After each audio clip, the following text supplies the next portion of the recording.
Welcome back to Kafka Internal's Crashcasts. I'm your host, Sheila, and today we're continuing our deep dive into performance tuning. We're about to uncover the secrets of hardware and OS tuning for Apache Kafka. Joining me as always is our Kafka expert, Victor.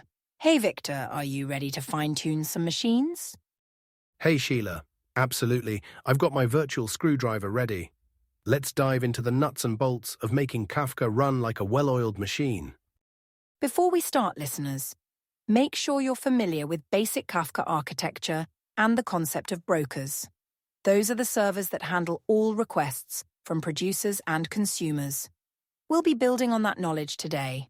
Now let's kick things off with a quiz question. What is NUMA architecture, and how can it impact Kafka performance? Think about that, and we'll reveal the answer at the end of the episode. Ooh, that's a juicy question, Sheila. NUMA is definitely something that can catch Kafka administrators off guard. It's not immediately obvious how it relates to Kafka, but trust me, it can make a big difference. Let's keep our listeners in suspense and dive into our main topic. All right, Victor, let's start with the basics. What kind of hardware should we be looking at for a Kafka cluster? Great question, Sheila. For Kafka, we need to focus on four main areas: CPU, RAM, storage, and network. Kafka is quite CPU-intensive, so you'll want modern processors with multiple cores. RAM is important for caching, with 32 GB being a good starting point for most setups. For storage, SSDs are preferable due to their lower latency and higher throughput. And finally, a fast, reliable network is crucial for communication between brokers and clients. That makes sense. It's like equipping a busy restaurant kitchen, right? You need powerful stoves, CPU, plenty of prep space, RAM, efficient refrigerators, storage, and a smooth system for orders to flow between the kitchen and dining room, network. That's a great analogy, Sheila. And just like in a restaurant, the equipment alone isn't enough. You need to set up the kitchen efficiently, which brings us to our next topic: OS-level optimizations. So what kind of OS tweaks are we looking at? Well, there are several areas to consider. First, the file system. XFS or ext4 are commonly used with Kafka due to their performance characteristics. Then, we need to look at I/O scheduling. The deadline scheduler often works well for Kafka workloads. Interesting.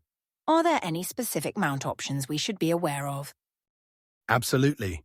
For the Kafka data directory, using the NoaTime mount option can reduce unnecessary writes. Also, if you're using XFS, the alloc-size 64met option can improve performance for Kafka's large files. Got it. Now you mentioned network settings earlier. What should we be tweaking there? Network tuning is crucial for Kafka. We typically increase the OS network buffer sizes and adjust TCP settings. For example, increasing net.core.rmm.max and net.core.umm.max can improve network throughput. Also, enabling TCP selective acknowledgements, or SAC for short, can help in case of packet loss. Wow, there's a lot to consider. But I'm curious, how does all this differ from tuning other distributed systems? That's a great question, Sheila. While many of these optimizations are beneficial for other distributed systems too, Kafka has some unique characteristics. For instance, its heavy reliance on the file system for message persistence means that storage and I/O optimizations are particularly important. In contrast, a system like Apache Cassandra might put more emphasis on memory management due to its in-memory caching strategy. I see. Now, let's circle back to our quiz question. Can you explain what NUMA is and how it relates to Kafka? Certainly. NUMA stands for Non-Uniform Memory Access. It's a computer memory design used in multi-processing systems where the memory access time depends on the memory location relative to the processor. In simpler terms, a processor can access its own local memory faster than non-local memory. And how does this impact Kafka? Well, Kafka can be sensitive to NUMA effects. If not properly configured, you might see decreased performance due to remote memory accesses. To mitigate this, it's often recommended to run one Kafka broker per NUMA node and use tools like NUMActel to bind the Java process to specific CPU cores and memory nodes. Fascinating. It's amazing how deep we need to go to squeeze out every bit of performance. Any final tips for our listeners? Absolutely. Remember that tuning is an iterative process. Always benchmark your changes and be prepared to roll back if you don't see improvements.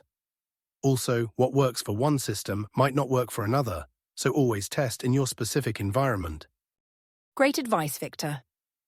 To summarize today's episode, we've learned about hardware considerations for Kafka, including CPU, RAM, storage, and network.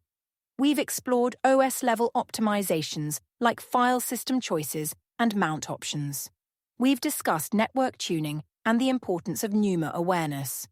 Remember, Kafka performance tuning is a complex topic, and today's episode is just the tip of the iceberg. Absolutely, Sheila. There's always more to learn and optimize. Indeed. In our next episode, we'll be moving on to monitoring and metrics, where we'll explore how to keep an eye on your finely tuned Kafka cluster. Don't forget to subscribe to Kafka Internal's Crashcasts and leave us a rating if you're enjoying the series.